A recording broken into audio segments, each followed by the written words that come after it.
Hi, we've got a nice little 3D problem here. We're looking at the Research Institute building for our group site model, and this is a model created by Alberto, and his issue here is that we have a kind of boundary wall at the front here that is curved in plan, and is wanting to know how you kind of set that up. But the kind of problem with the wall is that it changes height as it curves. Okay, so I've just pulled the 2D information that Alberto had in the drawing to one side and copied his 3D stair as well, and we'll just look at the front of this. Okay, Alberto's got his UCSs set up, which is ideal, so I've changed to the main UCS and then look at that in the plan view. Okay, so this wall is basically kind of hiding the concrete stair, so we've got to make sure that the wall here covers the staircase, and this will also help us if we can make it out of solids. We can subtract the staircase from the wall, effectively making it look as if the stair was abutting against the wall. Okay, so it would kind of extend, but if we make it bigger than it needs to be, we can use the wall to chop through the stairs.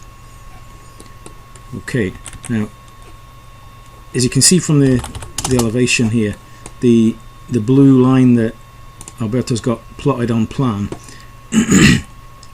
is stopping exactly where the what would you call it, kind of like a gate post is at this end. Okay, but he's extending it over to the boundary of the property here, but that can be trimmed out using solids later on. We can do subtractions, no problem. Okay, now I might also to be honest, I would extend this line a little bit further as well, and then you can kind of trim off the end as well. So that's what we'll do. Have a look at this in plan just now. Okay, so we can use Alberto's plan UCS. Okay, now you can see from this polyline that it's segmental, and in a way that you'd think that'd be easier, that you've only got kind of 3 segments to deal with. My feeling here would be to actually make this a curve, and that way you can set up kind of perpendicular positions to that. Here, where you've got a change, effectively you've got 2 perpendiculars meeting at a point, whereas if it's a curve you only have 1 perpendicular position. So what I'm going to do is just trace over that, and I'm just going to check first that this is not changing height. So we'll just do a distance from one end to the other, so distance from end point to end point, and we've got no change in Z. Okay, so it's level. Okay, that wouldn't be too much of a problem, because what we could do is just kind of slice off, subtract the bottom off it to make it follow the slope. Excuse me, got a bit of a cough. So I'm going to draw a polyline, but an arc. Okay, and then choose a second point, and theoretically, because this looks like a curve anyway, you could be able to choose any point along here, but I'm just going to go for the middle of this segment. Okay, and then the green line is the kind of curve, and the pale blue the polyline. Okay, now we'll extend that. So if I draw a circle here and make it say 1000 radius, and we'll just extend the curve. Okay, and that gives us a bit of tolerance. We can chop stuff off there, maybe do the same at this end just to be safe. It's easier to chop off than it is to add on, so I would just make that a bit bigger. Okay, right, now what we want to do is find the positions on the green line where we have a change in height of the wall. Okay, so that's some projections from the elevation. Okay, so let's look at this from the front. Okay, so we've got a height change at this position, a height change here, and I think this is symmetrical. Let's just test that. Be architecturally it would be better if it were symmetrical. Yeah, good. Okay. And obviously we've got a change of heights at either end, but whatever shape we put on here is going to be the same for the other end. Okay, so there's actually just two profiles of the wall that we need to plot. Okay, let's just trim these off. Is it going to let us? No, we'll need to draw a fresh line because we're looking at this from a different direction. Okay, now I think we should play safe and make this a bit higher than it needs to be. Okay, so we'll go down into the ground so that we can slice off, because we've got a bit more than we need here, and we've got a bit less than we need over here. Okay, so let's say we go down another 500 millimeters. Okay, now we can trim these.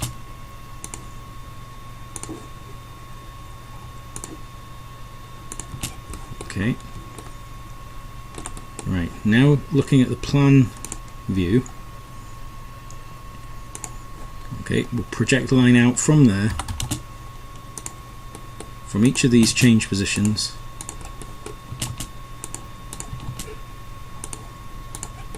and we'll use the green curve to chop those off.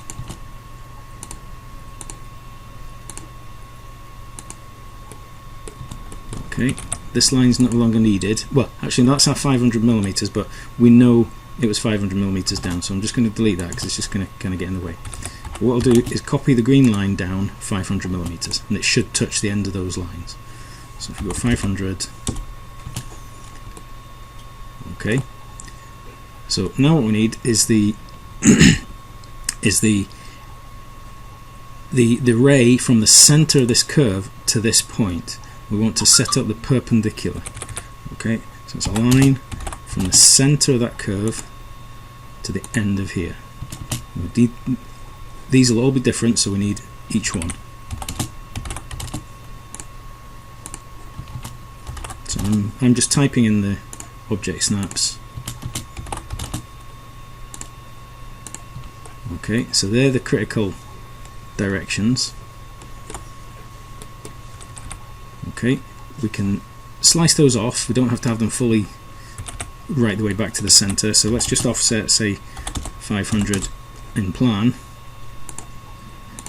and we can trim those radials. Okay, now we don't need these either now. We've ascertained the position. Okay, so now what we need to do is put the profile of the wall at these positions. Actually, we do need the end point as well, because we need a start and a finish. We might not be able to trim that. Let's just see. Yeah, we can. Good. Okay, we don't need this line now. Okay, so does that make sense? If we put the shape of the wall, the section shape of the wall at each of these positions, we can then join them together with what's called a loft. Okay, now we may need some additional ones. We may need a middle one in these as well. Let's just see what the wall looks like if we just do direct lofts.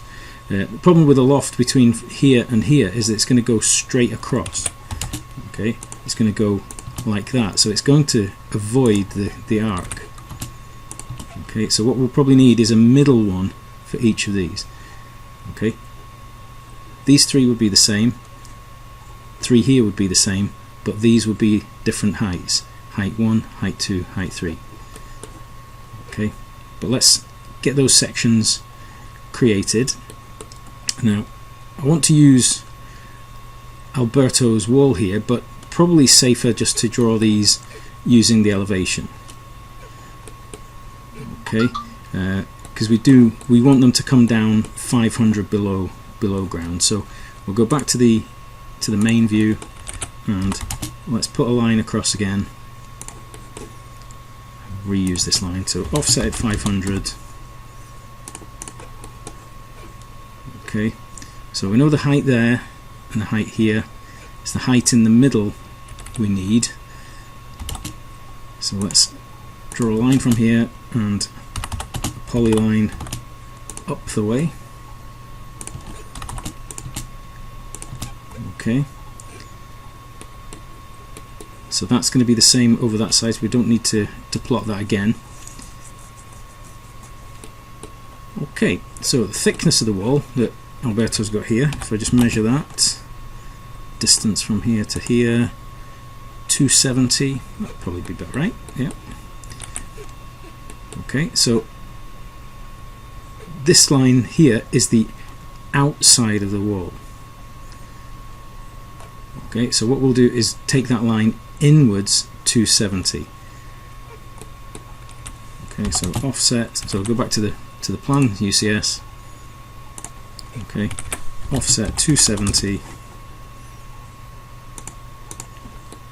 Okay, now what we could do is copy these into position.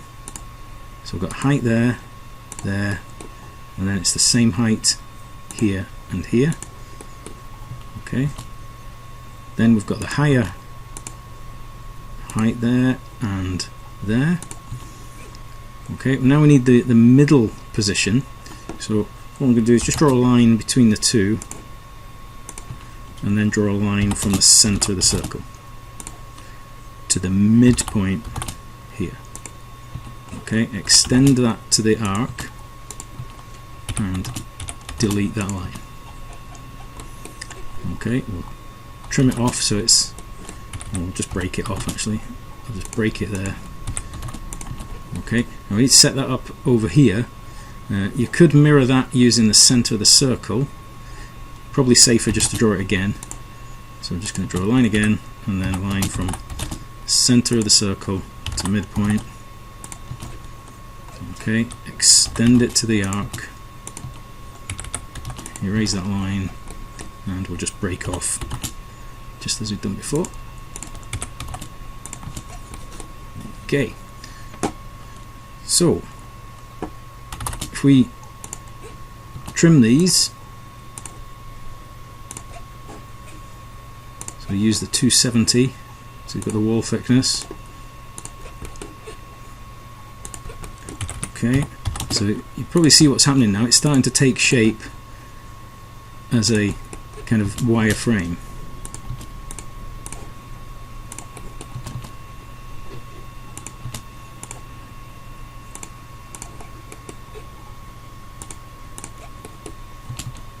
And the last one's here and there. Okay, so that's effectively the setup for the wall. So what I would do now is we need a rectangle effectively on each of these. So we could laboriously do 3-point UCSs on all these, or make a block. It's easy peasy.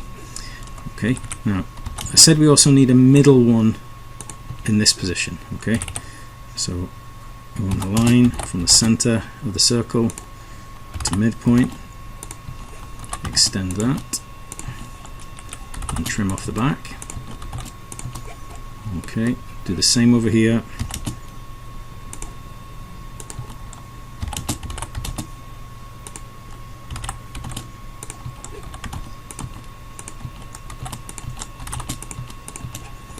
Okay, and this one will be this height.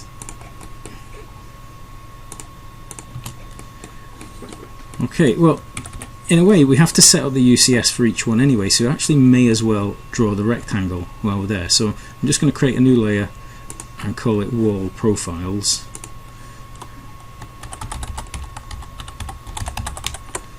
Let's make it a different colour so we can see it. Let's go kind of orangey. Okay, so it's 3-point UCSs each time. So 1, 2, 3. Okay, and then put a rectangle in there. Oh, doesn't look like I'm on my current layer. Where are you? Wall Profiles. Yeah.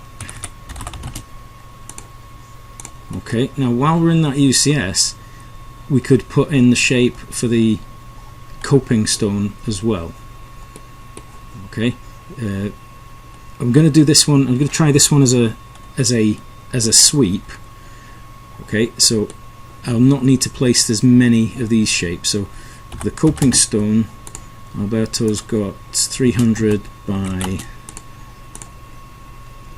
184. Let's make that 185. Okay, so let's just draw that shape on here. Actually go from the middle, actually 185, and then offset that by 150, and that should be our coping stone shape. So rectangle for that as well, and we'll get rid of the extra lines that we don't need.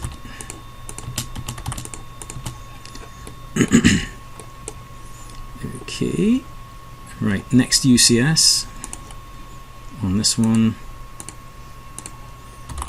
another rectangle.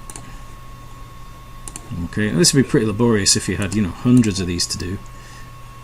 Okay, but it's a wee bit different, this wall, in that it changes height along its length. If this wall was consistently the same height, what you could use is the measure command, and you could turn this shape into a block and tell it to space itself out along the wall by, you know, every 2 meters or whatever. But here, a little bit different. So let's try put a rectangle on here. Okay.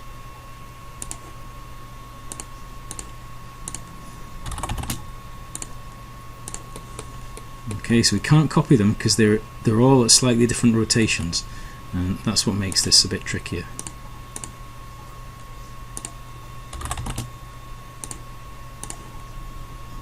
Okay, do this carefully because it's one mess up on a UCS here, and everything's kind of compromised.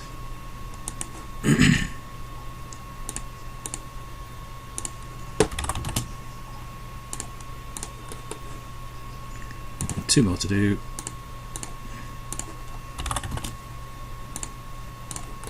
And the last one.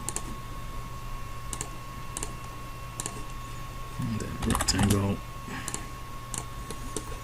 Okay, now we're going to use the loft command, and the problem with that is that you lose your generating shapes. So just while we're at this last UCS, let's just draw another coping stone. So because we might decide to come this direction for one half and this direction for the other half. Sometimes better to do that than have too many changes of directions.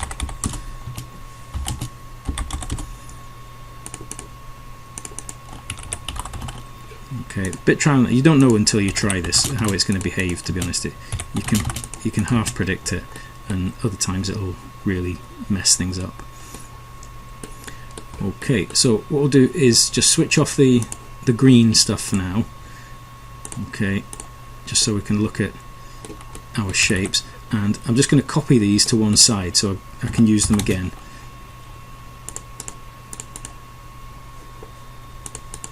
Whoops, start that again. No need to use a window, there's not that many of them. Okay, just saves making them again. Let's move them by the set distance, let's say 10,000, and then we can slide them back by the same amount. Okay, so let's see what happens when we loft between these three shapes. We should get a curve on plan and a straight on top, he says optimistically. So the loft command, LOFT, you'll find it on solids, and it will be in amongst here. So it's an alternative to a sweep.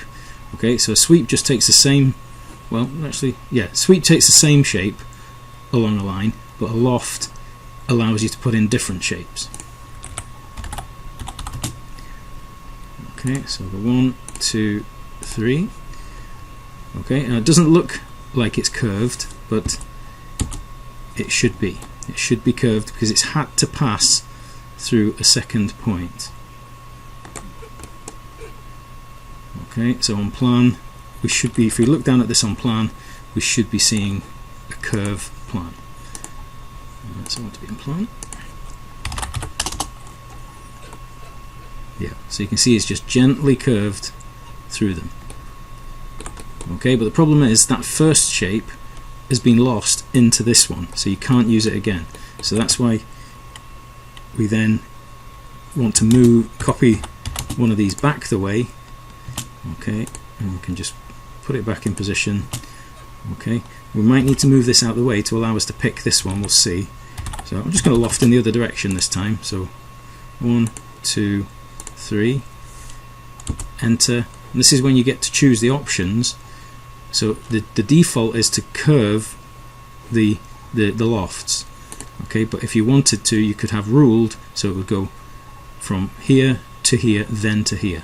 At the moment it's just going through the shapes. So smooth fit, enter again. Okay, and the good thing about loft is that these meet exactly, because you're using the same shape to generate it at the start. Okay. What we haven't done is actually create a tangent, sorry, a radial here, have we? We've missed one. So let's just bring that back. We need to line on plan first. We do need this one, otherwise it's just going to go straight from one to the other.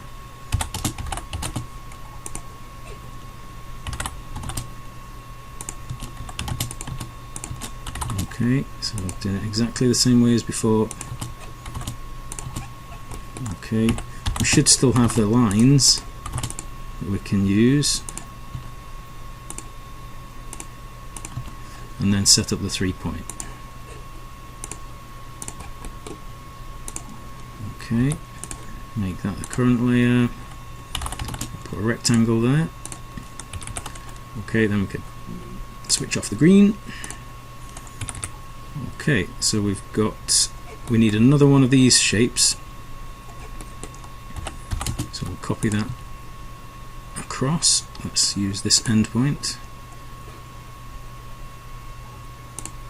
Okay, so we've got shape there, shape here, shape here. Okay, so loft, 1, 2, 3, enter, enter again. Notice the middle one disappears. All three shapes got absorbed there. Okay, we need another one of these to do the next loft. 1, 2, 3, enter twice. Okay, notice there's no gaps at all, it's absolutely exact. Okay, and lastly another copy of one of these to do the final loft.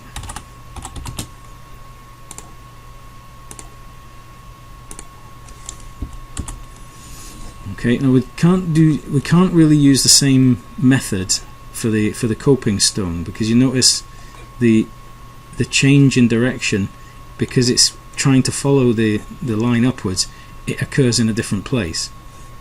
So it doesn't quite work when if you try to put a coping stone onto that. Okay, so here what we kind of need to do is try and create a 3D polyline, and I'm just going to kind of approximate this in a way. Really, we would try to plot the center line on these, but it's curving in plan, we're sloping down and we're curving again. So I think probably easier to use the nearest object snap and just pick points along the edge here to use as a path for a sweep or a loft or extrude. So I'm going to add nearest onto here, if I can find it. There it is. Okay, and the line will get absorbed when we use it, so it will get lost. Maybe we'll start at the midpoint here. So it's a 3D polyline, 3D poly, and we'll start at the midpoint. Okay, and I'm just going to pick up kind of 3 positions before I get to that change in direction. So go to there, and then another 3 down here. So I've got 3 segments there, and along here roughly the same kind of distance between picks. Maybe squeeze another one in there. Okay, enter to finish. So we've got a 3D polyline running along the top there. Okay, now we'll do the same on the other side. Okay, oops, 3D poly from endpoint there.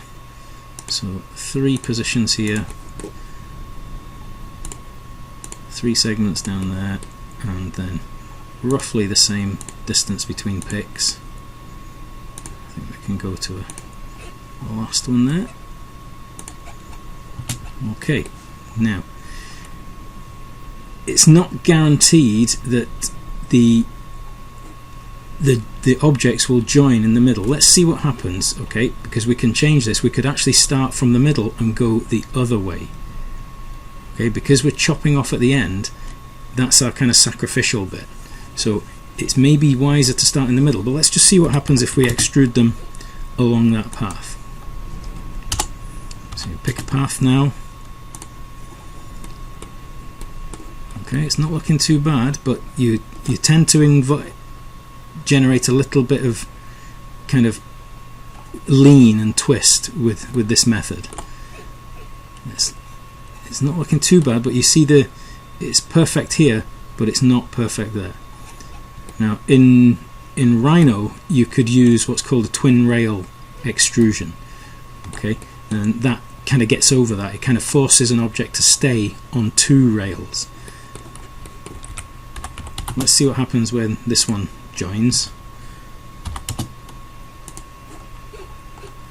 Okay, overlaps better than gap. So we've got an overlap there, so it's not looking too bad. I think we could probably live with this. So you see there's a little bit of inaccuracy crept in. Not a heck of a lot. But let's do it the other way. Let's extrude it in so that the middle bit is perfect, and that way we can lose any problems at the end. So it's certainly looking pretty tidy, but it could be slightly tidier. So let's do this slightly tidier version. Let's just undo those. So I want to keep my 3D polylines. They're valuable. So we've still got the 3D polylines. Okay. So we need to set up that middle UCS. So a little bit more work here, I'm afraid. So I'll bring back on this layer. Okay, and line from the center of the curve. Oh, actually we've still got here, the lines are still there. We can just use them now. And it happens to be the UCS we left it on, which is even handier. So that's perfect. So just a line from end to end, and then I'm drawing a polyline from the middle upwards by 185, offset by 150. Okay, a rectangle over that. Okay, so we're starting exactly at the other end of the 3D polyline. Okay, now let's copy that, because we'll lose one when we extrude the first one. So EXT, extruding this shape, enter, using a path, pick the 3D polyline,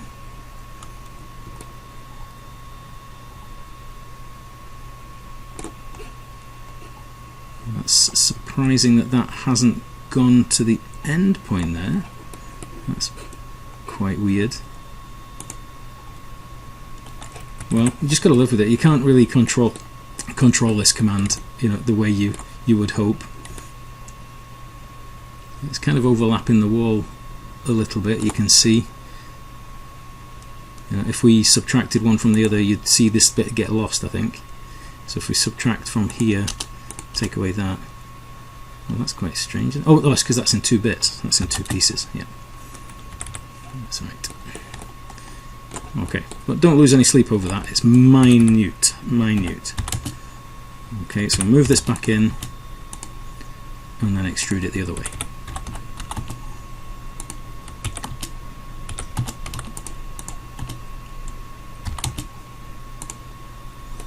Okay, I think we picked up a line there as well by accident.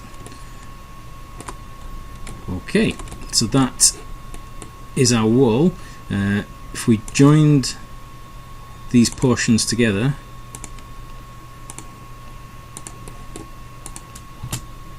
okay, so we just end up with one object. Okay, then we can use that to subtract the staircase from it. I hope I've not accidentally deleted the staircase. No, I haven't. I just switched the layer off. Okay, so let's just make the staircase thicker. It's extruding the other direction, so what I'll do is I'll just copy it a couple of times and join it onto itself. Okay, so we'll just unite these. Okay, this is always the fun bit, is the subtraction stuff. So copy the wall first so you don't lose it. Okay, and then subtract from the stair, enter, pick the wall, enter. Okay, so it's cut a great big gap through the middle of the stairs, which is exactly what we want. And then use the separate command to break this into two chunks. Okay, a little bit of layer swapping to do there. Okay, but this bit can be deleted. And there is the finished wall. So, bit tricky. You could then slice off the bit you don't need. Okay, and effectively, you could use this gatepost to do that. So that could be the kind of chopping object. Here we would need to come out from the we need to know where this occurs, so let's use the green. I'm using that for that kind of stuff. So we need to chop off at that point, and for the coping stone a little bit further out. Okay, back to the plan view. Okay, just project those two out the way. Okay, so let's just turn off the wall for a second. Okay, so we need a line from the center of the circle to the intersection here. Okay, so that's where the wall gets cut off. So what I'm going to do is extend that.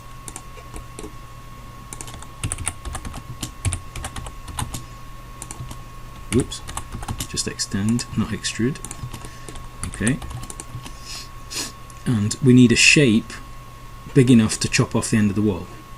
So what we need to do is get onto that UCS so we can align ourselves with an object. I can never remember which one of these it is.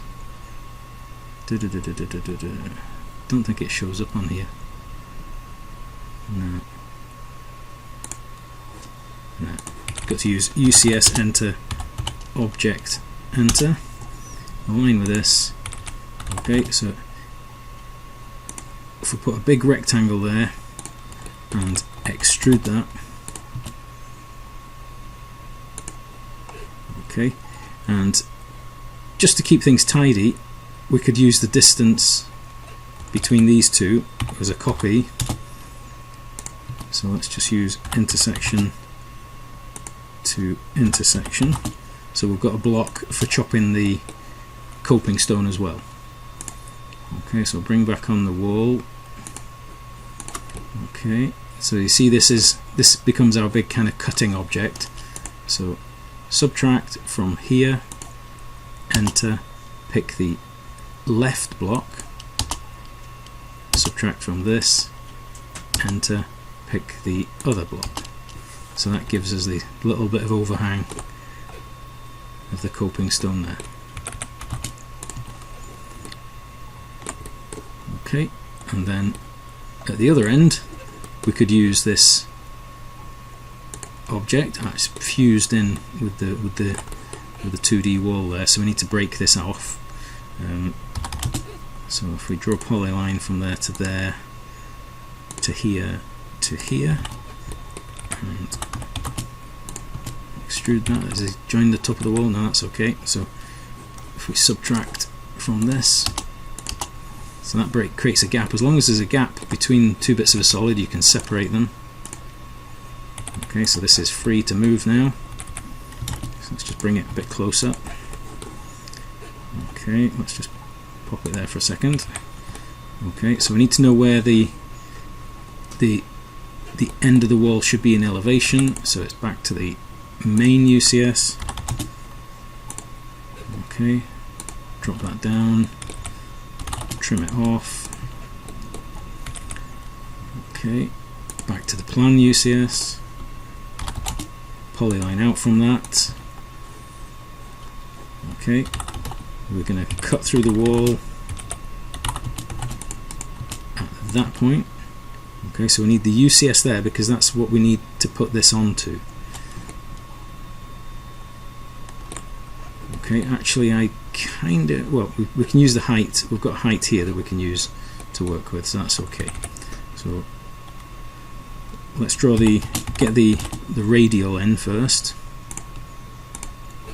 Okay, so we can set up the UCS, and what I'm going to do is draw a line, just a normal line, not a polyline this time. I'm just going to move that to where they hit.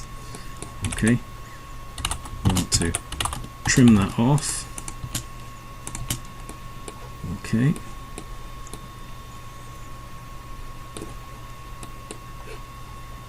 okay, now I think position wise we should maybe put this inside our wall. It's not going to kind of come out onto the pavement as such, but I think I'll just check that on a Google Maps and see if we can see if it's overlapping how it sits in reality.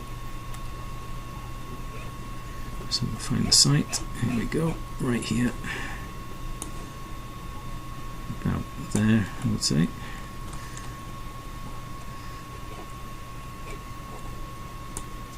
Right, it looks like it's fairly flush with the wall. No, there's a little bit of a step. So let's say there's a 50mm step here. I think that's what Alberto actually had on his plan before I disturbed the drawing.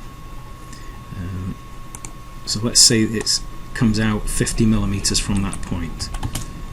Okay, so if we do 50 there, extend that, and then we can move that line. So that line is effectively the corner of this feature here. Okay, so let's move it onto that. Let's pop it onto the top of that, because that's where the top of it should go. Needs a bit more height on it, so let's just add a bit more depth to the object. So we'll just extrude it down to the wall at least and join that on. Okay, but you can see it needs a little bit of rotation, not much. Okay, so it's rotate,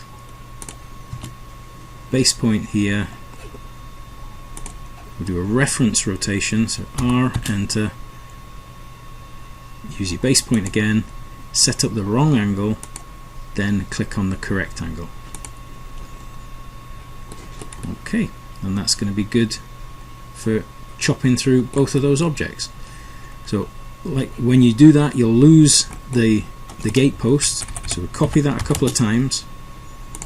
We need one for the wall and one for the coping, so you copy it onto itself twice. Okay, then subtract from the coping, subtract from the wall,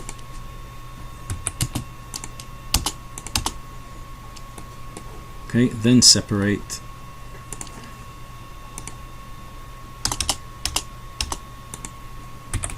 separate again, and these bits are superfluous. Okay, so we've got a fair bit of material here that is didn't lose our path when we did the extruding. That's interesting. Usually you lose your paths. Didn't lose it on that time.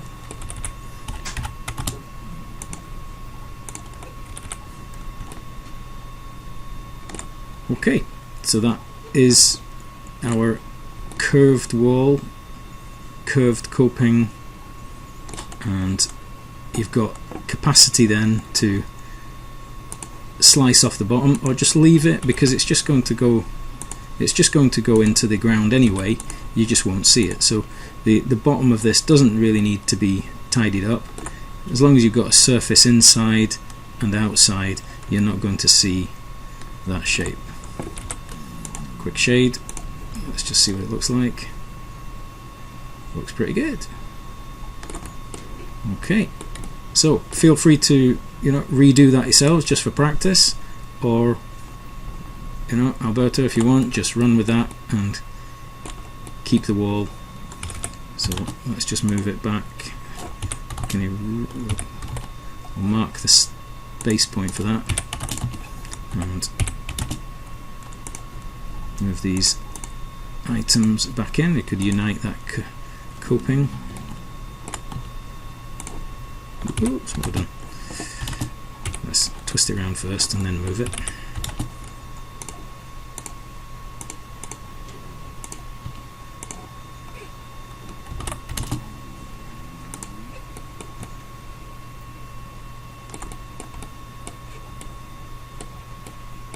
Okay, very tricky, enjoyable little problem.